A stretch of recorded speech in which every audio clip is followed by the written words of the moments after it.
paz de Cristo, irmãos. Vamos orar ao Senhor? Vamos inclinar as nossas cabeças. Senhor, nós te pedimos, Pai, nós te agradecemos inicialmente, Senhor, por estarmos aqui. Te agradecemos por este dia, por estarmos aqui na tua casa, Senhor. Te pedimos, Senhor, que o Senhor derrame teu Espírito Santo sobre este lugar, para que possamos aprender da tua palavra, Senhor. Que o Senhor derrame da tua graça sobre este lugar. Que o Senhor cresça, Senhor, e que eu diminua. Que a tua graça, Senhor, se aperfeiçoe na minha fraqueza. Fala conosco nessa noite, Senhor. E crendo, te damos graças em nome de Jesus. Amém. Irmãos, nós estamos às quintas-feiras fazendo exposições específicas, sobre a carta de Paulo aos Romanos. Iniciamos esse período de exposições com o evangelista Vitor. Ele fez a exposição sobre o primeiro capítulo da carta de Paulo aos Romanos. Na semana passada, tivemos a exposição do segundo capítulo de Romanos com a irmã Deise. E hoje a exposição será acerca do terceiro capítulo da carta aos Romanos. Então eu peço aos irmãos que abram suas Bíblias no capítulo 3 da carta de Paulo aos Romanos.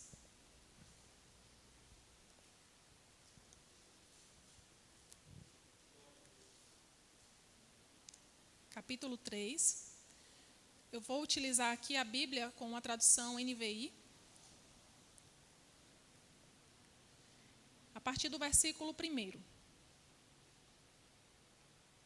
Então, nós vamos ler todo o capítulo 3 e, durante a exposição, vamos retornar a alguns versículos que são centrais, Vamos rever alguns versículos centrais nesse trecho da carta de Paulo aos Romanos.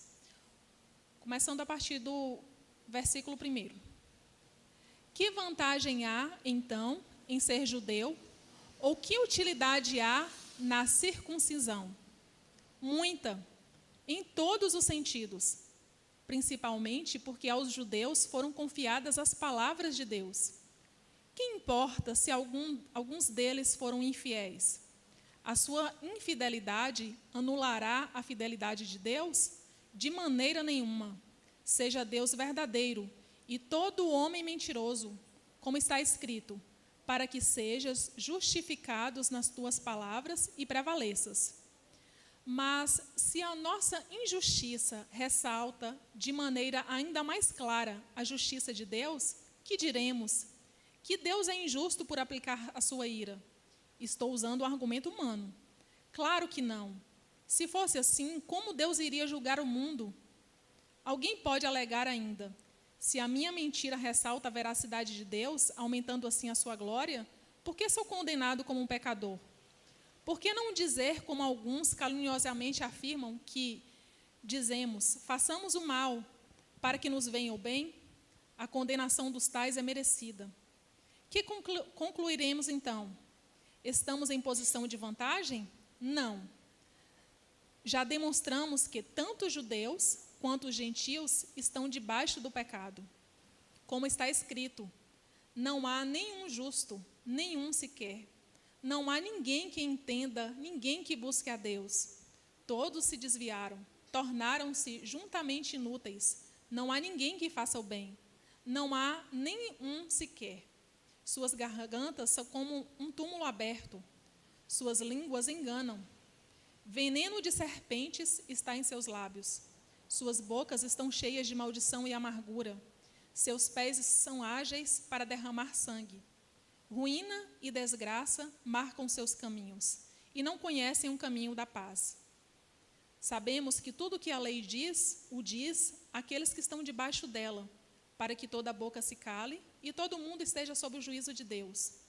Portanto, ninguém será declarado justo diante dele, baseando-se na obediência à lei, pois é mediante a lei que nos tornamos plenamente conscientes do pecado. Mas agora se manifestou uma justiça que provém de Deus, independente da lei, da qual testemunham a lei e os profetas. Justiça de Deus mediante a fé em Jesus Cristo, para todos os que creem.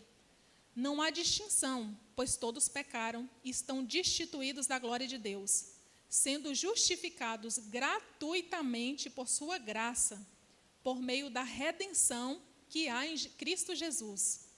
Deus o ofereceu como sacrifício para propiciação mediante a fé, pelo seu sangue, demonstrando a sua justiça. Em sua tolerância, havia deixado impunes os pecados anteriormente cometidos, mas no presente demonstrou a sua justiça, a fim de ser justo e justificador daquele que tem fé em Jesus. Onde está então o motivo de vanglória? É excluído. Baseado em que princípio? Na obediência à lei? Não, mas no princípio da fé. Pois sustentamos que o homem é justificado pela fé, independente da obediência à lei. Deus é Deus apenas dos judeus? Ele não é também o Deus dos gentios? Sim, dos gentios também. Visto que existe um só Deus, que pela fé justificará os circuncisos e os incircuncisos. Anulamos então a lei pela fé? De maneira nenhuma. Ao contrário, confirmamos a lei. Amém? Irmãos, já dou graças a Deus por ter sido escalada para fazer a exposição desse texto, porque eu fui edificada através da leitura do estudo desse texto. E eu peço ao Senhor que Ele permita que eu consiga compartilhar isso com vocês, porque é grandioso o que a Bíblia traz aqui no capítulo 3 de Romanos. E a irmã Deise falou na exposição da semana passada que a carta do apóstolo Paulo aos Romanos tem em si uma certa complexidade, não é? A primeira leitura, a compreensão não é tão fácil. Mas alguns estudiosos dizem que existe uma grande riqueza teológica nessa carta aos Romanos, e especificamente aqui no capítulo 3. Tanto é que nós cristãos devemos ter esse texto como central para compreendermos sobre propiciação, sobre redenção e sobre justificação. Quando formos também falar da graça do Senhor, de como a graça do Senhor nos alcança, do quanto somos imerecedores, da misericórdia de Deus, Então, nós precisamos compreender esse texto para que nós possamos viver também o nosso ID, para que possamos pregar a outras pessoas sobre esse ato do Senhor, esse ato específico do Senhor, a justificação. E eu acho interessante, antes, fazer assim, uma breve contextualização sobre como foi escrita essa carta do apóstolo Paulo aos Romanos. O apóstolo Paulo escreveu essa carta à igreja de Roma, mais ou menos no ano de 57 depois de Cristo. Por que ele escreveu essa carta? Em que contexto a igreja estava passando para que ele escrevesse essa carta? Quando ele escreveu, ele estava fazendo uma viagem missionária em Corinto, Estudos indicam que ele estava em Corinto. E de lá de Corinto é que ele escreveu. E por que ele escreveu essa carta aos Romanos? Porque ele quis que essa carta fosse direcionada antes da chegada dele, antes da visita dele, àquela viagem à igreja de Roma. Então, a carta ia ser um momento preliminar à visita de Paulo, do apóstolo Paulo, àquela igreja. E ele escreveu essa carta também porque aquela igreja de Roma estava passando por uma situação bem peculiar, que até nós achamos que isso é típico dos dias de hoje, A igreja de Roma era composta em sua maioria, por gentios e em sua minoria, por judeus. E estavam havendo dissensões na igreja, conflitos dentro da igreja entre judeus e gentios. Os judeus eram minoria. Por que haviam conflitos? Porque os judeus, eles se achavam mais merecedores, eles se achavam mais agraciados por serem judeus do que os gentios. Então, imaginem o conflito que estava acontecendo ali dentro da igreja.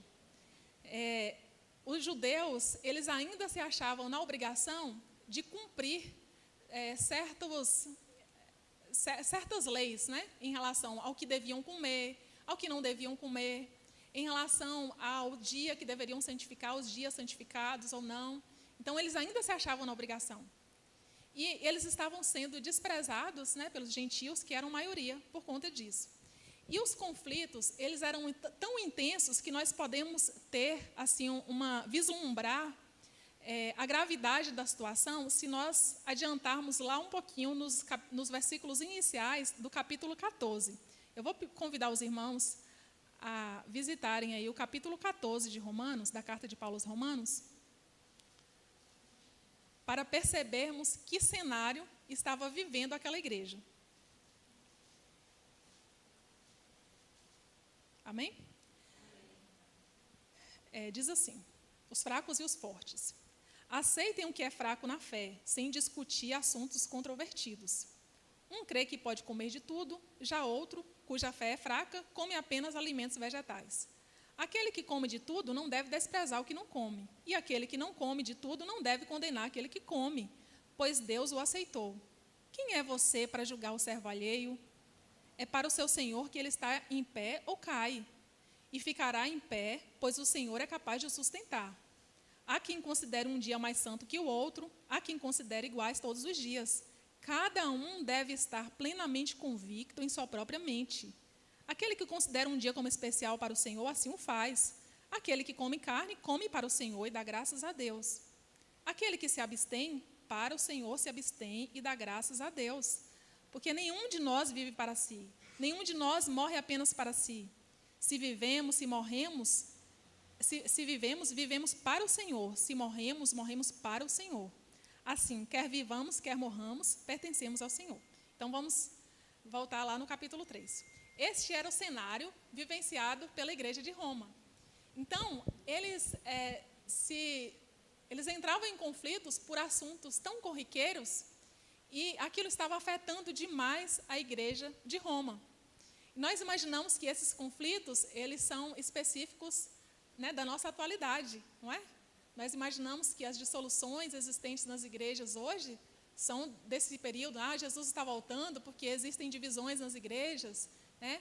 E aqueles que ainda não são cristãos visitam uma igreja e percebem assim, nossa, as igrejas de hoje parecem vivenciar tantas divisões, eu não vou mais visitar tal igreja, ou eu não vou mais pertencer a tal igreja.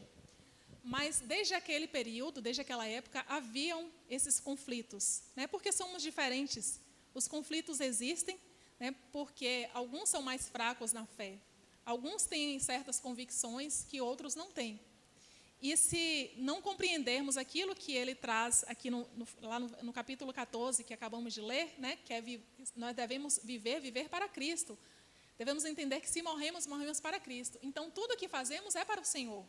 Não devemos entrar em dissoluções por questões tão simples, não é? Pelo que comer, pelo dia que deve ser santificado, por essas questões corriqueiras. Então, este era o contexto vivenciado por aquela igreja. E o capítulo 3 de Romanos é um fragmento grandioso em termos de achado teológico de toda a carta de Paulo aos Romanos. E no início eu mencionei que esse capítulo 3 é central para compreendermos sobre os conceitos de justificação, de redenção e de expiação. E aí nós vamos entender cada um desses conceitos, porque é impossível compreendermos esses conceitos se não percebermos a grandiosidade da graça do Senhor. Para que possamos perceber o quanto o Senhor é gracioso, o quanto o plano de redenção, de justificação do Senhor, o ato de redenção do Senhor é misericordioso e é gracioso. Que nada existe por nosso mérito, nada existe pelo cumprimento da lei, porque não conseguimos cumprir a lei. Então, tudo é pela graça, né, favor imerecido do Senhor.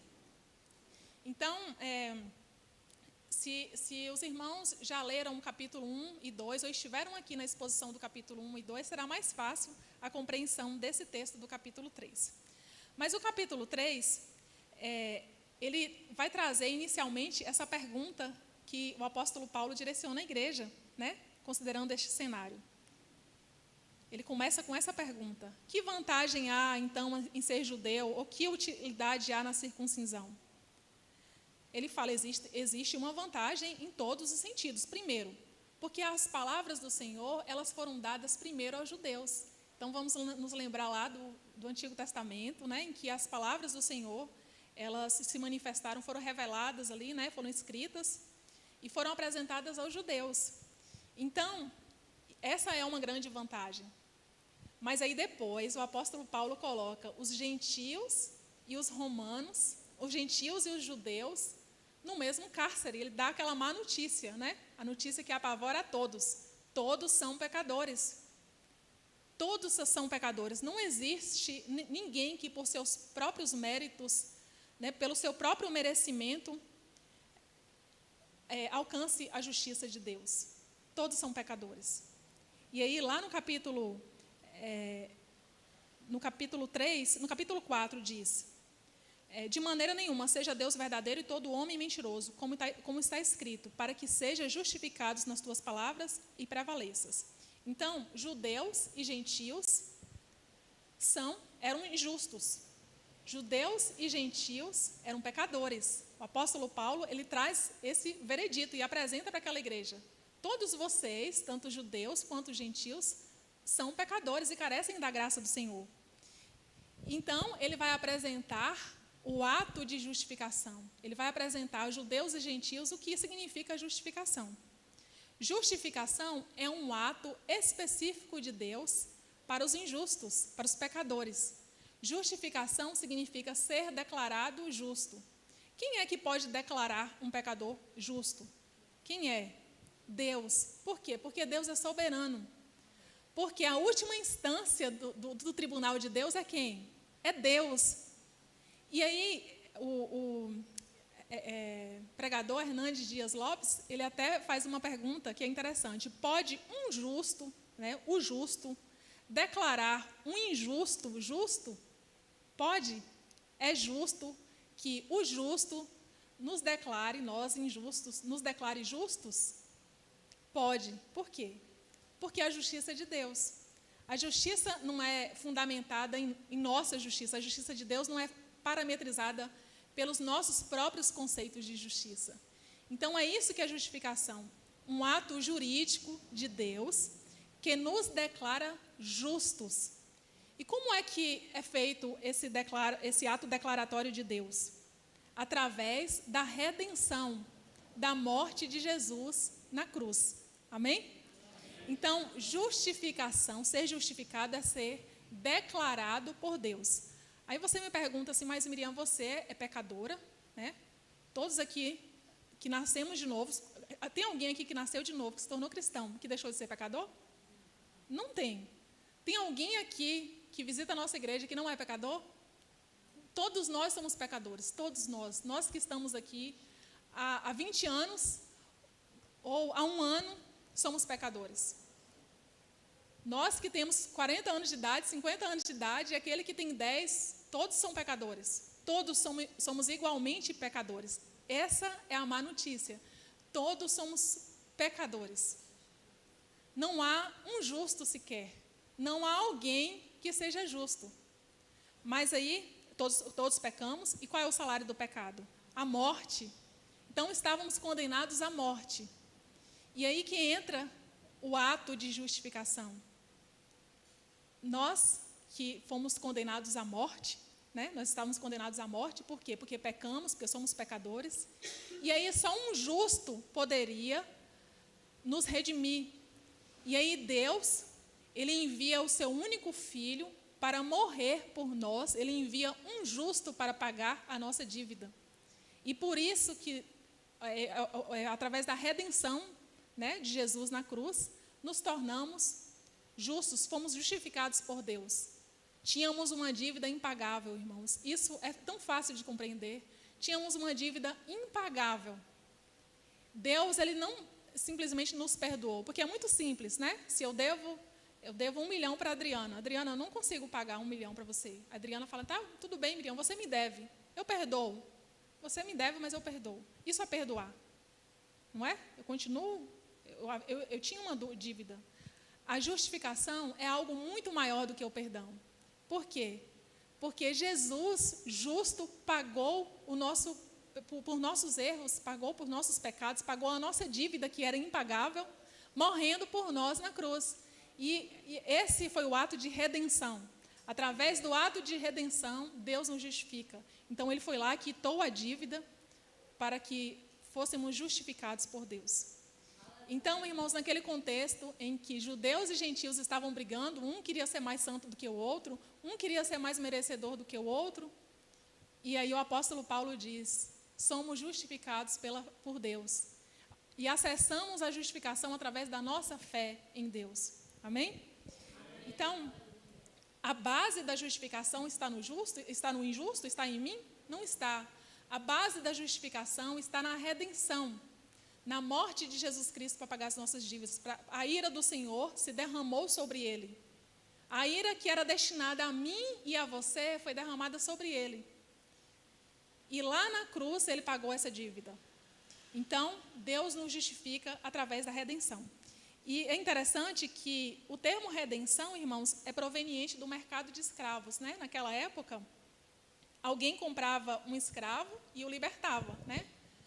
Um senhor poderia comprar o escravo de outra pessoa e poderia dar a liberdade para aquele escravo. Isso se chamava redenção. Então, trazendo para o nosso contexto, éramos escravos, não é? E através da redenção, do derramamento do sangue de Jesus na cruz, nos tornamos livres, né? Livres dessa dívida. E passamos a ser justificados, declarados santos. O veredito do Senhor é: somos santos, mas santos não pelo nosso merecimento, santos pelo ato da redenção. Amém? Fomos reconciliados com Deus. E a cruz, irmãos, a cruz se tornou propiciatório. E aí, na carta aos Romanos, aqui, nesse capítulo 3, nós entendemos sobre o que é a propiciação. O propiciatório, se nós formos estudar lá o Antigo Testamento, o propiciatório era uma peça que cobria a Arca da Aliança. A Arca da Aliança, né, era uma arca feita de ouro puro. E ali dentro da arca haviam 3 objetos, que era a lei, né? Havia a lei, havia lá havia a arca, né, as tábuas da lei, o vaso contendo o maná e a vara de Arão, esses 3 objetos.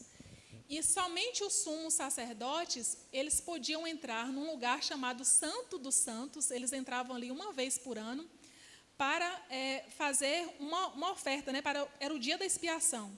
E o sumo sacerdote, ele levava o sangue de um sacrifício, e o sangue era derramado sobre a tampa daquela arca, né? Era como uma tampa, o propiciatório. O sangue era derramado ali. Então, aquele ato de propiciação era como se fosse uma reconciliação, né, pelos pecados daquela nação, os pecados que aquela nação havia cometido. Então, lembrando que dentro daquela arca estava a lei. Então, irmãos, aqui no capítulo 3 da carta aos Romanos, o apóstolo Paulo fala que a lei, ela não nos salva.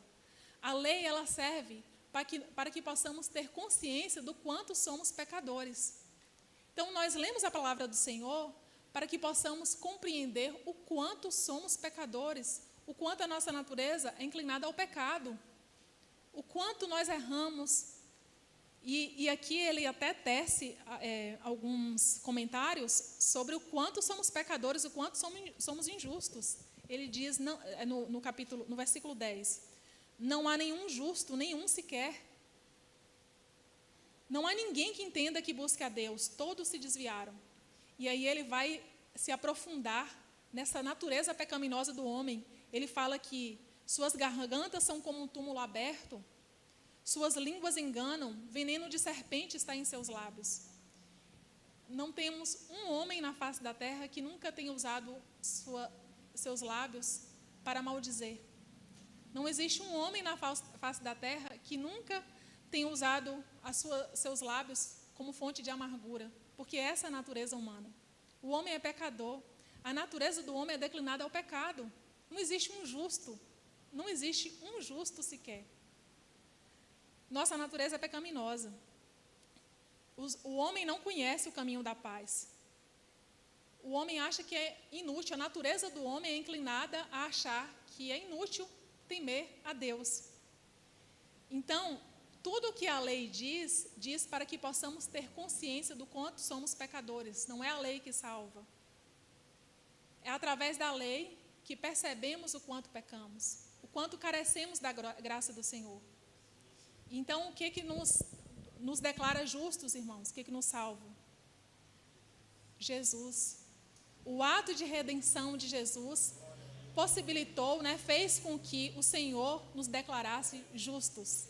não é por nosso mérito, não tem a ver com quanto tempo a gente passa orando, não tem a ver com o nosso nos achar santos, não tem a ver com o tempo que nos dedicamos à leitura da Bíblia. Não existe grau de justificação. Todos, mediante a fé, podem acessar a justificação. Essa é a boa notícia. Lembram que o apóstolo Paulo trouxe a má notícia de falar que judeus e gentios eram pecadores, igualmente pecadores? E aí depois ele traz a boa notícia, a notícia da redenção, da justificação. Somos declarados justos perante o Senhor, pelo tribunal do Senhor, e acessamos essa justificação através da fé, não através das nossas obras, não através dos nossos atos. É um ato declaratório proveniente do Senhor. Amém? Então, nós vimos aí sobre o propiciatório, né? O propiciatório, lá no contexto do Velho Testamento, era isso, era essa peça que cobria a Arca da Aliança. E a cruz, irmão, se tornou propiciatório. Por quê? Porque na cruz, Jesus derramou o seu sangue para a expiação dos nossos pecados, né? Para expiação, para pagar a nossa dívida, porque somos pecadores. Então, aquele propiciatório que existia lá, né, sobre a arca, foi configurado lá na cruz, quando Jesus foi crucificado para pagar os nossos pecados. Amém? Para pagar a nossa dívida.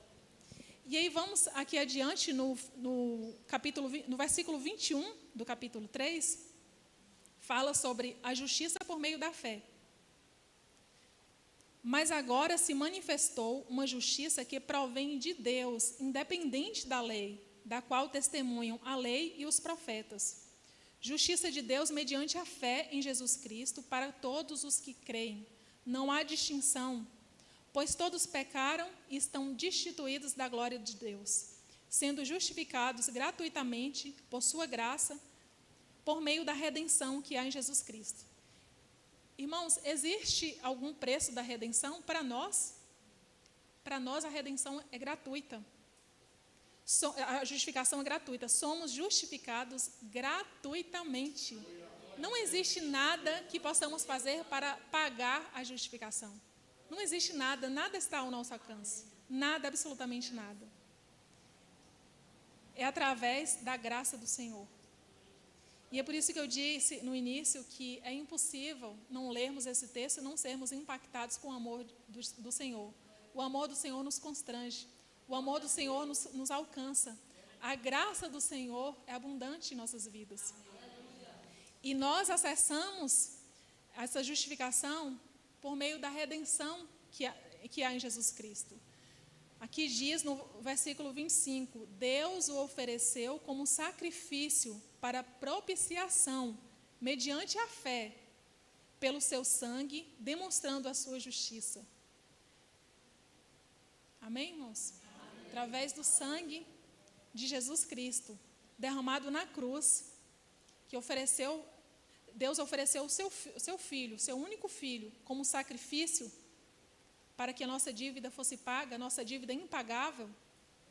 Deus enviou um justo para nos justificar, para justificar um injusto. Amém, irmãos?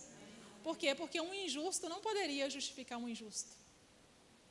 Se eu devo a Adriana R$1.000, R$1 milhão, e um outro irmão tem a mesma dívida com ela, esse mesmo irmão que tem a mesma dívida com a Adriana, pode ir lá e declarar que a minha dívida está paga?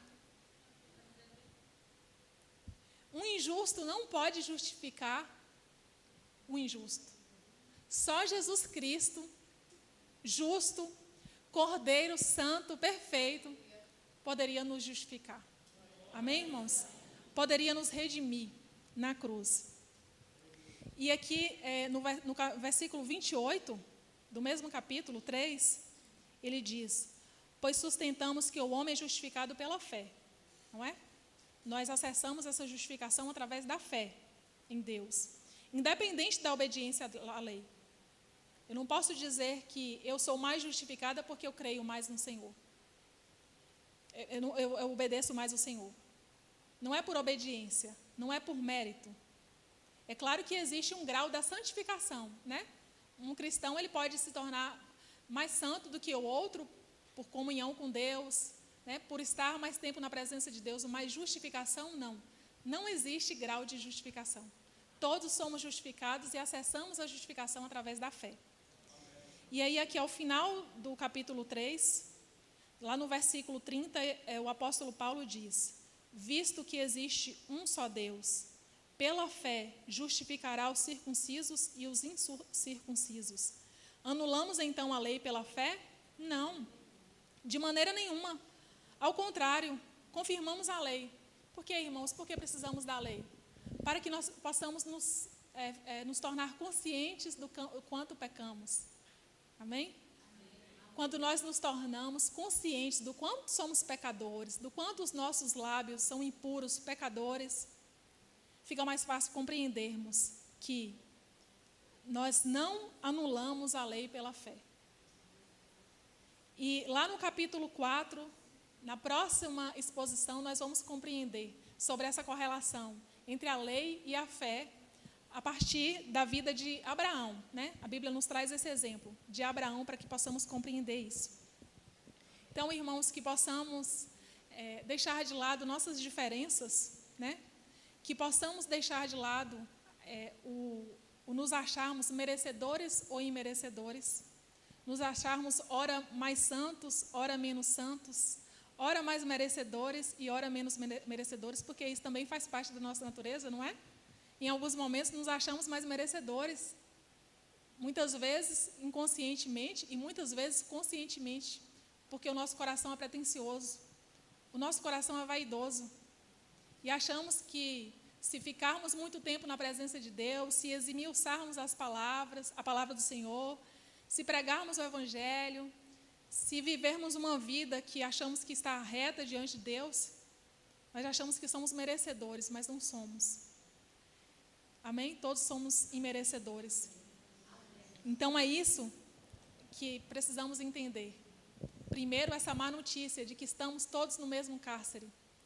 Mas a boa notícia é que existe uma chave que abre esse cárcere, que se chama graça. Amém?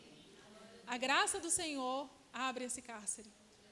Através da justificação, através da redenção de Jesus na cruz, nós somos declarados justos, nós somos declarados santos. Amém?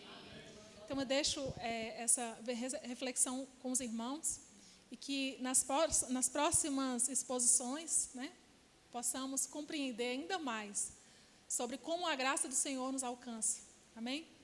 Possamos aprender ainda mais sobre a misericórdia do Senhor em nossas vidas, sobre como somos imerecedores, mas mesmo assim o amor do Senhor nos constrange. Amém, irmãos?